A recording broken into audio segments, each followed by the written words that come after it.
tahu macam mana perasaan aku sakit. Sakitnya perasaan aku ni. Siapa yang tahu? Siapa tahu? A few moments later. Assalamualaikum warahmatullahi wabarakatuh. Perkenalkan, nama saya Sayyidah Halimatul Asadiyah, mahasiswi UIN Sunan Ampel Surabaya, Fakultas Hukum dan Syariah, Prodi Hukum Keluarga Islam, dengan NIM akhir 158. Saya buat video ini dengan tujuan untuk memenuhi tugas mata kuliah English for Family Studies yang diampu oleh Bapak Muhammad Nur Hadi, MH, dosen UIN Sunan Ampel, Surabaya. Pada pembahasan kali ini saya akan membahas tentang apa sih nikah dalam Islam itu. Nah, jadi gini teman-teman, kalau kita ngomongin hukum Islam rata-rata yang tahu hukum Islam itu tentang sholat, hanya sekedar sholat, ibadah, zakat, kayak ya yang seperti itulah. Padahal ada satu bagian yang benar-benar dekat dengan kehidupan kita sehari-hari, yaitu apa? Hukum keluarga. Nah, di chapter ini kita akan bahas gimana sih Islam itu melihat pernikahan.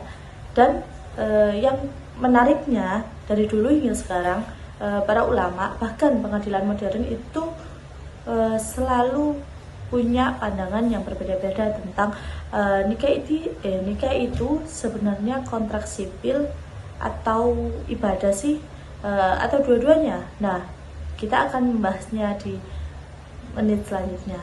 Stay tune. Nah, apa sih nikah dalam Islam itu? Nah, pertama-tama dulu nih, dalam Islam pernikahan itu disebut al-nikah, yang artinya al-nikah yang bentuknya itu kontrak atau akad. Nah, jadi bukan kayak sakramen dalam sebagian agama lain yang pernikahan itu dianggap suci banget sampai nggak bisa diganggu-gugat, bukan. Tapi walaupun disebut kontrak, Islam itu tetap kasih nilai religius di dalamnya, karena ada ayat dan hadis yang langsung membahas tentang pernikahan. Misalnya ada hadis yang bilang kalau orang menikah itu dia menyempurnakan separuh agamanya, yang artinya apa? Bahwa nikah itu memang punya dua sisi, ada sisi hukum dan ada sisi ibadah. Nah, pada sisi hukumnya, hukum nikah itu bisa berbeda-beda tergantung pada kondisi seseorangnya.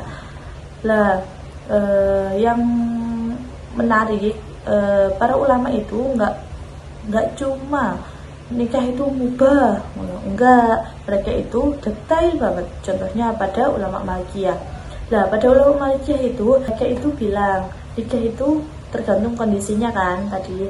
Nah, nikah bisa dianggap wajib, haram, sunnah, makruh, dan selebihnya mubah-mubah aja.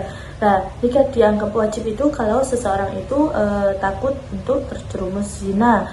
Yang kedua, dia bisa disebut haram kalau dia itu nggak mampu untuk menafkahi istrinya.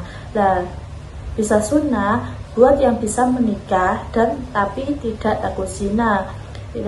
Yang keempat, makruh kalau seseorang itu merasa sulit, merasa tidak mampu untuk menjalankan tanggung jawab dalam pernikahan itu. Jadi bukan hanya boleh atau enggak saja, tapi benar-benar melihat kondisi pribadi seseorang itu gimana, dan itu nanti bisa diputuskan dia boleh atau tidaknya untuk menikah. Nah, sedangkan kita kan dari tadi ngomongin tentang pernikahan, apa sih pernikahan gini-gini kan. Nah, sekarang tujuan pernikahan. Nah, tujuan pernikahan apa sih? Tujuan pernikahan menurut Islam? Nah, ada ayat yang keren banget di Al-Quran, surat Ar-Rum ayat 21, yang bilang Allah itu menciptakan pasangan supaya kita dapat ketenangan, penuh cinta dan kasih sayang.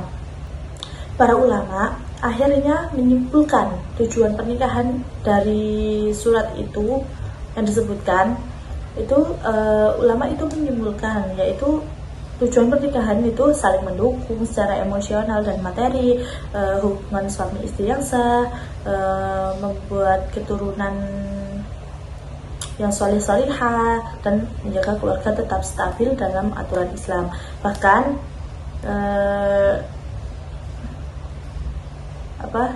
pada nggak usah wis. Oke, saya lanjut. Nah, yang pembahasan selanjutnya yaitu akad nikah itu bisa lisan atau tertulis sih, apa harus tertulis, apa harus lisan? Enggak. Nah, akad nikah itu bisa dilakukan secara lisan maupun tertulis. Yang penting dia ada perjanjian yang mengikat.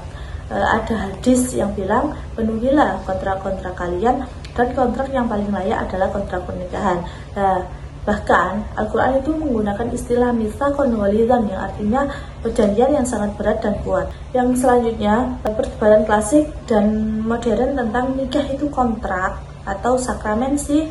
Nah, pada bagian ini yang paling seru. Jadi dari dulu sampai sekarang ulama sama pengadilan itu selalu debat soal satu hal ini. Pernikahan itu penting kontrak atau dia juga sakral gitu kan. Nah, menurut contoh deh di Pakistan, Muhammad Yasin dan Hosnul Khatun 1960 itu di sini tuh pengadilan itu punya pandangan yang berbeda. Nikah memang kontrak, tapi ada kesucian yang melekat dari awal hingga akhir, yang artinya kalau kewajibannya nggak terpenuhi, nggak dijaga, ya nilai religiusnya hilang. Dan ada seorang sarjana bernama Abdul Al-Ati, itu dia bilang kira-kira begini, semua tindakan orang Islam itu sebenarnya punya nilai agama. Jadi kurang tepat lah kalau nikah hanya disebut dengan kontrak sipil saja atau hanya sakramen saja. Nikah itu dua-duanya. Jadi kayaknya ini adalah pendapat yang paling pas lah, paling mencakup semuanya. Jadi teman-teman, kalau ada yang bertanya nikah itu kontrak atau ibadah, jawabannya dua-duanya. Karena secara hukum dia kontrak, tapi secara nilai dia punya dimensi spiritual. Ya, ini yang membuat pernikahan dalam Islam itu unik lah ya. Dia bukan sekedar perjanjian legal, tapi dia juga jalan menuju jalan ibadah lah. Jalan ibadah, tempat membangun ketenangan, kasih sayang, dan tanggung jawab bersama. Oke, sampai di sini dulu obrolan kita soal bagian pertama pada chapter 4 buku English for Family Studies. Terima kasih telah menonton. Saya ucapkan Assalamualaikum warahmatullahi wabarakatuh.